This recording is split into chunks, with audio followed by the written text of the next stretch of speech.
നമ്മൾ പ്രാർത്ഥിക്കുന്ന വാക്കുകൾക്കല്ല പ്രാധാന്യം, പ്രാർത്ഥിക്കുന്ന മനുഷ്യന്റെ ഹൃദയമാണ് കർത്താവ് പരിശോധിക്കുന്നത്. നമ്മൾ എത്ര മണിക്കൂർ പ്രാർത്ഥിക്കുന്നു എന്നതിനേക്കാൾ അപ്പുറമായിട്ട് ഏത് ഹൃദയത്തോടെ നാം ദൈവത്തെ വിളിക്കുന്നു എന്നുള്ളത് വളരെ പ്രധാനപ്പെട്ടതാണ്. പാപം നിറഞ്ഞ ഹൃദയത്തോടെ ദൈവത്തെ വിളിക്കാം, വെറുപ്പ് ഹൃദയത്തിൽ സൂക്ഷിച്ചുകൊണ്ട് ദൈവത്തെ വിളിക്കാം, സ്നേഹിക്കാത്ത മനോഭാവത്തോടെ ദൈവത്തെ വിളിക്കാം, ഹൃദയത്തിൽ മനസ്സിലൊക്കെ അശുദ്ധി സൂക്ഷിച്ചുകൊണ്ട് നമുക്ക് ദൈവത്തെ വിളിക്കാം, പാപത്തിൽ തുടർന്നുകൊണ്ടും അഹങ്കാരത്തോടു കൂടി നമുക്ക് ദൈവത്തെ വിളിക്കാം. ഏത് മനോഭാവത്തോടെ നാം ദൈവത്തെ വിളിക്കുന്നു, പ്രാർത്ഥിക്കുന്നു എന്നുള്ളത് വളരെ പ്രധാനപ്പെട്ടതാണ്. അതിനകത്ത് വാക്കുകളല്ല പ്രധാനപ്പെട്ടത്, ഹൃദയമാണ് പ്രധാനപ്പെട്ടത്. കാരണം ഹൃദയം പരിശോധിക്കുന്നവനാണ് നമ്മുടെ കർത്താവ്. അതുകൊണ്ടാണ് ഫ്രാൻസിസ് സാലസ് തൻ്റെ പുസ്തകത്തിൽ മനോഹരമായിട്ട് എഴുതി വെച്ചിരിക്കുന്ന ഒരു കൊട്ടേഷനുണ്ട്. ഫ്രാൻസിസ് സാലസ് പറയും, നിങ്ങൾ ഒരു ദിവസം എത്ര മണിക്കൂർ പ്രാർത്ഥിക്കുന്നു എന്നതിലല്ല ദൈവം സംപ്രീതനാകുന്നത്, മറിച്ച് ഈ ദിവസം ദൈവം അനുവദിക്കുന്ന ജീവിത അനുഭവങ്ങളോട് നിങ്ങൾ എങ്ങനെ ദൈവസ്നേഹത്തിൽ പ്രത്യുത്തരിച്ചു എന്നതിലാണ് ദൈവം സന്തോഷിക്കുന്നത്. ചിലപ്പോൾ ഞാൻ രാവിലെ മുതൽ വൈകിട്ട് വരെ കരുണക്കൊന്തൊക്കെ ചൊല്ലുമായിരിക്കും, ജപമാല ചൊല്ലുമായിരിക്കും. ഈ നോമ്പുകാലം ആയതുകൊണ്ട് കുരിശിന്റെ വഴിയും മറ്റ് നമ്മുടേതായ പ്രായച്ചിത്ത പരിത്യാഗ പ്രവൃത്തികളും പ്രാർത്ഥനകളൊക്കെ ഉണ്ട്, ശരിയാണ്. ഇന്നേ ദിവസം ദൈവം അനുവദിക്കുന്ന ഒരു അസ്വസ്ഥതയോട്, ചെറിയൊരു വേദനയോട്, ചെറിയൊരു ബുദ്ധിമുട്ടിനോട്, ചില രോഗാവസ്ഥകളോട്, അതിനോടൊക്കെ നമ്മൾ എങ്ങനെ പ്രതികരിക്കുന്നു? സ്നേഹത്തിൽ പ്രതികരിക്കാൻ നമുക്ക് പറ്റുന്നുണ്ടോ? ക്ഷമയോടെ സ്വീകരിക്കാൻ പറ്റുന്നുണ്ടോ? അല്ലെങ്കിൽ എളിമയോടും ദൈവസ്നേഹത്തിലും പരാതികളില്ലാതെ പരിഭവങ്ങളില്ലാതെ അനുഭവത്തെ ഉൾക്കൊള്ളാൻ പറ്റുന്നുണ്ടോ? അങ്ങനെയെങ്കിൽ നിന്റെ പ്രാർത്ഥന യഥാർത്ഥമായ പ്രാർത്ഥനയാണ്. അതല്ല എങ്കിൽ അത് വെറും അധിഭാഷണമാണ്, ചുമ്മാ അധര വ്യായാമമായിട്ട് മാത്രം നിൽക്കും. അധര വ്യായാമം അല്ല കർത്താവ് ആഗ്രഹിക്കുന്നത്. ഹൃദയത്തിന്റെ ആ സ്നേഹത്തിന്റെ നിലവിളിയായി യഥാർത്ഥ പ്രാർത്ഥന ഉയരണം. അപ്പൊ കർത്താവ് പറഞ്ഞു, അധിഭാഷണം ചെയ്യുന്നു എന്ന് കരുതി നിങ്ങളുടെ പ്രാർത്ഥന കേൾക്കണമെന്ന് നിർബന്ധമില്ല. കാരണം നമ്മുടെ ഹൃദയം പരിശോധിക്കുന്ന കർത്താവിന് ഇതെല്ലാം അറിയാലോ. ഏത് മനോഭാവത്തോടെയാണ് ഞാൻ പ്രാർത്ഥിക്കുന്നത്, ഏത് വിഷയത്തിന് വേണ്ടിയാണ് ഞാനിപ്പോൾ പ്രാർത്ഥിച്ചുകൊണ്ടിരിക്കുന്നത്, അതിൽ ഞാൻ എടുക്കുന്ന മനോഭാവം എന്താണ്? അത് കഴിഞ്ഞിട്ടാണ് ഈശോ പ്രാർത്ഥിക്കാൻ പഠിപ്പിക്കുന്നത്. നിങ്ങൾ എങ്ങനെ പ്രാർത്ഥിക്കണം? വളരെ ഷോർട്ടസ്റ്റ് പ്രയറാണ് ശരിക്കും പറഞ്ഞാൽ. എല്ലാ കാര്യങ്ങളും ഉൾക്കൊള്ളിച്ചുകൊണ്ട് ഒരു പ്രാർത്ഥനയാണ് സ്വർഗസ്ഥനായ ഞങ്ങളുടെ പിതാവ് എന്നുള്ള പ്രാർത്ഥന. നമ്മൾ ഇപ്പോഴും പ്രാർത്ഥിക്കുന്ന പ്രാർത്ഥനയാണ്. അത് മനസ്സിരുത്തി തുടക്കം മുതൽ അവസാനം വരെ പ്രാർത്ഥിക്കുകയും ആ പ്രാർത്ഥിക്കുന്ന കാര്യം ജീവിതത്തിൽ ഏറ്റെടുക്കുകയും ചെയ്താൽ ഒരു ദിവസം നിങ്ങൾ ഒരു സ്വർഗസ്ഥനായ പിതാവെ ചൊല്ലുന്നുള്ളെങ്കിലും അത് ആ ദിവസത്തിന്റെ പ്രാർത്ഥനയായിട്ട് മാറും. അത് മതി. അതിനകത്തെല്ലാം ഉണ്ട്. അപ്പൊ നമുക്ക് നമ്മുടെ മനോഭാവങ്ങളെ, നമ്മുടെ ഹൃദയത്തെ, നമ്മുടെ ആലോചനകളെ, നമ്മുടെ ആഗ്രഹങ്ങളെ, നമ്മുടെ ബന്ധങ്ങളെ, ദൈവത്തോടും സഹോദരങ്ങളോടുള്ള ബന്ധങ്ങളെ എല്ലാം വിശുദ്ധീകരിക്കുന്നതാണ് ഈ പ്രാർത്ഥന. അവസാനം കർത്താവ് പറയും, നിങ്ങൾ ക്ഷമിക്കണം, എങ്കിലേ നിങ്ങളോട് ക്ഷമിക്കപ്പെടുകയുള്ളൂ. അതായത് ഇതിനുള്ളിൽ തന്നെ പറഞ്ഞിട്ടുണ്ട്, നിങ്ങളുടെ കടക്കാരോട് നിങ്ങൾ ക്ഷമിക്കുന്നത് പോലെ നിങ്ങളുടെ പാപങ്ങൾ ക്ഷമിക്കപ്പെടും എന്ന് പറഞ്ഞിട്ടുണ്ട്.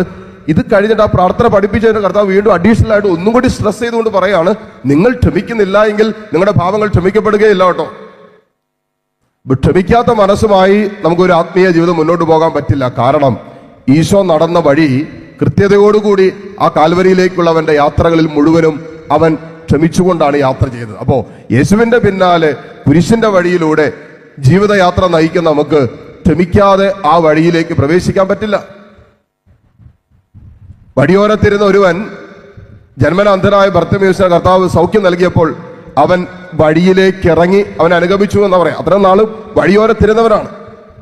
അവനതാ പുറങ്കുപ്പായം വലിച്ചെറിഞ്ഞ് കളഞ്ഞിട്ട് കർത്താവിന്റെ വഴിയിലൂടെ നടക്കാൻ തുടങ്ങി എന്ന് പറയുന്ന പോലെ ചില പുറങ്കുപ്പായങ്ങൾ, ക്ഷമിക്കാൻ പറ്റാത്ത അഹങ്കാരത്തിന്റെ, സ്വാർത്ഥതയുടെ, അശുദ്ധിയുടെ, പാപത്തിന്റെ ചില പുറങ്കുപ്പായങ്ങൾ വലിച്ചെറിഞ്ഞാൽ മാത്രമേ കർത്താവിന്റെ പിന്നാലെ നമുക്ക് കൃത്യമായിട്ട് നടക്കാൻ പറ്റൂ. ആ അകലം, അതായത് ഏറ്റവും അടുത്തനുഗമിക്കാൻ പറ്റണമെങ്കിൽ ചില കാര്യങ്ങളോട് നമ്മൾ ബോധപൂർവം വിട പറയേണ്ടി വരും. പത്രോസ്ലിഹ ലൂക്കായുടെ സുവിശേഷം 22-ാം അധ്യായം വായിച്ചു പോകുമ്പോൾ വചനം പറയാണ്, പത്രോസ്ലിഹ അല്പം അകലെയായി അവൻ അനുഗമിച്ചു. എപ്പോഴാ? യേശുവിനെ പിടിച്ചുകൊണ്ട് പോയപ്പോ പത്രോസിന് മനസ്സിലായി, ഇനി അവന്റെ കൂടെ നടന്നാൽ, അടുത്ത് നടന്നാൽ യേശു അനുഭവിക്കേണ്ട അനുഭവങ്ങളിൽ, സഹനങ്ങളിൽ ഞാനും പങ്കുകാരനാകേണ്ടി വരുമെന്ന്. അത്രയും നാൾ അത്ഭുതങ്ങളുടെ എല്ലാ വേളകളിലും കൂടെ നിന്ന പത്രോസ്ലിഹ സഹനത്തിന്റെ വേളയിൽ യേശുവിനെ ഉപേക്ഷിച്ചിട്ട് പോകുന്ന നമ്മൾ കാണുന്നുണ്ട്. അകലെയായിട്ട് സഞ്ചരിക്കുന്ന കാണുന്നുണ്ട്. അപ്പൊ യഥാർത്ഥ പ്രാർത്ഥനാ ജീവിതം എന്ന് പറയുന്നത് ജീവിതത്തിന്റെ എല്ലാ വേളകളിലും സന്തോഷത്തിന്റെയും സങ്കടത്തിന്റെയും വേദനകളുടെയും ഞെരുക്കങ്ങളുടെയും ഒരു ജീവിതം അനുവദിക്കുന്ന സങ്കീർണമായ സകല പ്രതിസന്ധികളുടെ നടുവിൽ യേശുവിനോട് ചേർന്ന് യേശുവിനോട് ഐക്യപ്പെട്ട് ജീവിക്കുന്ന ഒരു ജീവിതമാണ് യഥാർത്ഥ പ്രാർത്ഥനാ ജീവിതം. അപ്പോൾ ദൈവഹിതം എന്താണെന്ന് എനിക്ക് മനസ്സിലാക്കാൻ പറ്റും. കർത്താവിന്റെ ഹൃദയത്തോട് എന്റെ ഹൃദയം ചേർത്ത് വയ്ക്കുമ്പോൾ അവന്റെ ഹൃദയം ഇടിപ്പ് ഞാൻ അറിയുവാണ്. എന്തിനു വേണ്ടി എന്റെ കർത്താവിന്റെ ഹൃദയം ഇടിക്കുന്നു, എന്താണ് എന്റെ കർത്താവിന്റെ ഹൃദയത്തിന്റെ ഭാരം, വേദന? ഇത് കർത്താവിന്റെ ഹൃദയത്തോട് ചേർന്ന് കിടക്കുന്ന രീതിയിലുള്ള ഒരു ആത്മീയ ഐക്യം ദൈവത്തോട് പുലർത്തുമ്പോൾ നമുക്ക് കർത്താവിന്റെ ഹിതമറിയാൻ പറ്റും, അവന്റെ ആലോചനകൾ മനസ്സിലാക്കാൻ പറ്റും, ദൈവത്തിന്റെ ആഗ്രഹങ്ങൾ മനസ്സിലാക്കാൻ പറ്റും. അത് നമ്മുടെ ജീവിതത്തെ, ജീവിത സാധ്യതകളെ, നമ്മുടെ മനോഭാവങ്ങളെ എല്ലാം വിശുദ്ധീകരിക്കുകയും ജീവിതം അനുവദിക്കുന്ന എല്ലാ പ്രതിസന്ധികളിലും ദൈവഹിതം അനുസരിച്ച് അനുഭവത്തെ നേരിട്ട് മുന്നോട്ട് പോകാനും പറ്റും. അതാണ് സുവിശേഷം അവസാനിപ്പിക്കും ഈശോ. നിങ്ങൾ ക്ഷമിക്കണം, ക്ഷമിച്ചിട്ട് പ്രാർത്ഥിക്കുക. അത് ദൈവഹിതമാണ്. ദൈവഹിതമാണ്. ഈശോ ജീവിതത്തിൽ പൂർത്തിയാക്കിയതുമാണ്. കുരിശിൽ കടന്നുകൊണ്ട് അവസാന ശ്വാസത്തിന് മുമ്പ് യേശു പറഞ്ഞ വാക്കാണ്, അപ്പാ ഇവരോട് ക്ഷമിക്കണമേ, ഇവർ ചെയ്യുന്നത് എന്തെന്ന് ഇവരറിയുന്നില്ല എന്ന് പറഞ്ഞാൽ ഈശോ തന്റെ ജീവിത ബലി, പിതാവ് അനുവദിച്ച ജീവിതത്തിന്റെ സഹനവും ബലിയും പൂർത്തിയാകുന്നതിന് മുമ്പ് എല്ലാവരോടും ക്ഷമിച്ചുകൊണ്ടാണ് ഈശോ തന്റെ ബലി പൂർത്തിയാക്കിയത്. അതുകൊണ്ട് ഒരു ബലിയിൽ പങ്കുചേരുമ്പോൾ ഈ ബലി പൂർത്തീകരിക്കപ്പെടുന്നത് എല്ലാവരോടും ഹൃദയം കൊണ്ട് ക്ഷമിച്ച് കർത്താവിന്റെ തിരുശരീര രക്തങ്ങൾ സ്വീകരിച്ച് നമ്മൾ പോകുമ്പോൾ ആരോടും ഹൃദയത്തിൽ വെറുപ്പോ വിദ്വേഷമോ കാണാൻ പാടില്ല. അങ്ങനെയെങ്കിൽ ഈ ബലി പൂർത്തീകരിക്കപ്പെടില്ല. എല്ലാ ദിവസവും വിശുദ്ധ കുർബാനയിൽ പങ്കുചേരുന്നവരാകുന്നവൾ, പക്ഷെ നമ്മൾ ബലി പൂർത്തീകരിക്കപ്പെട്ടിട്ടില്ല. യേശുവിന്റെ ബലി പൂർത്തീകരിക്കപ്പെട്ടത് അവൻ എല്ലാവരും ക്ഷമിച്ചുകൊണ്ടാണ്.